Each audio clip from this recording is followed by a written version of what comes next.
ગીર સોમનાથ જિલ્લામાં યાત્રાધામ સોમનાથ નજીક હિરણ નદીનો પુલ જર્જરિત હોવા છતાં તંત્ર કોઈ મોટી દુર્ઘટનાની રાહ જોતું હોય તેવી સ્થિતિ છે। આ દ્રશ્ય છે વેરાવળથી કોડીનારને જોડતા માર્ગના।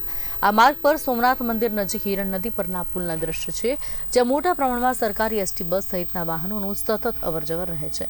અંદાજે 7 દાયકા પૂર્વે નિર્માણ પામેલ આ પુલના પાયા તો મજબૂત છે, પરંતુ ઉપરનું સ્ટ્રક્ચર અત્યંત જર્જરિત છે।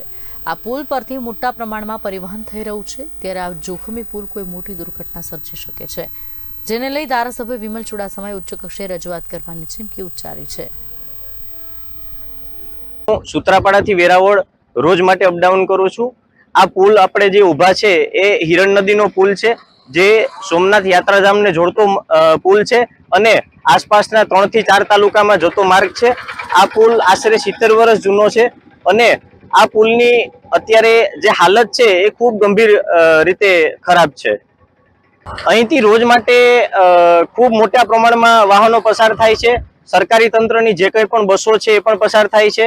આજુબાજુ જે ઇન્ડસ્ટ્રીયલ એરિયા છે તો ત્યાંના મોટા વાહનો પણ અહીંયાથી પસાર થાય છે, જેથી મારી સરકારશ્રીને વિનંતી છે કે વહેલી તકે આમની મરમ્મત કરવામાં આવે અથવા આ પુલનું નિરાકરણ કંઈક કરવામાં આવે। વાત કરવામાં તો સ્થાનિક લોકો પણ કહી રહ્યા છે કે અમે અસંખ્ય રજૂઆત કરી છે, પરંતુ તંત્ર આનું કોઈ સાંભળતું નથી। જી હા, સાચી વાત છે। આ પુલની મરમ્મત માટે ઘણી બધી રજૂઆતો કરવામાં આવી છે, તો છતાં સરકારશ્રી દ્વારા અહીંયા કોઈ પણ પ્રકારનું નિરાકરણ થાય એવા પ્રયત્ન કે આનું ઇન્સ્પેક્શન કરવામાં આવ્યું નથી। નેશનલ હાઈવેનો પુલ છે, પણ કોઈ પણ પ્રકારના ડાયરેક્શન આપવામાં આવ્યા નથી કે અહીંયાથી આ પુલ ઉપરથી પસાર થઈને તમે નેશનલ હાઈવે જે ભાવનગરનો છે એમાં તમે જઈ શકશો, એવો કોઈ પણ પ્રકારના ડાયરેક્શન આપેલા નથી, જેના કારણે આ પુલનો ઉપયોગ કરે છે લોકો।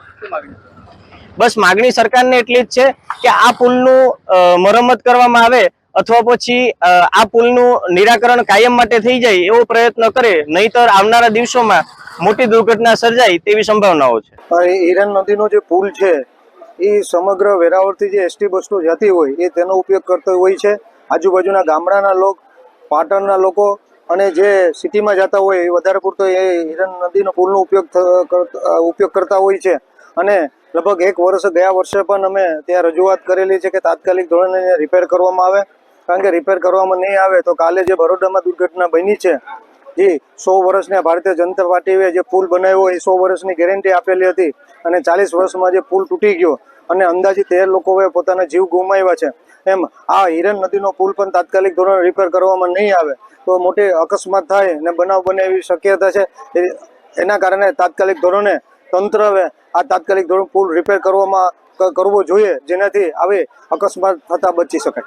અમે આની પહેલા વિધાનસભામાં રજૂઆત વખતે પણ ત્યાં પત્ર લખેલો, પણ હું પાછો ફરી ટેલિફોનિક વાત કરી અને તાત્કાલિક ધોરણે રિપેર કરવા માટેનું એમને કીધેલું, પણ હજી પણ રિપેર કરવામાં નથી આવ્યું। એટલે તાત્કાલિક ધોરણે પુલ રિપેર થાય એના માટે તેને ઉચ્ચ અધિકારીને રજૂઆત કરી અને તાત્કાલિક થાય પુલ રિપેર થાય એવો પ્રયત્ન કરી, કારણ કે જો નહીં કરવામાં આવે તો પુલમાં જે કંઈ દુર્ઘટના થશે લાગતા વળગતા અધિકારીને રહેશે।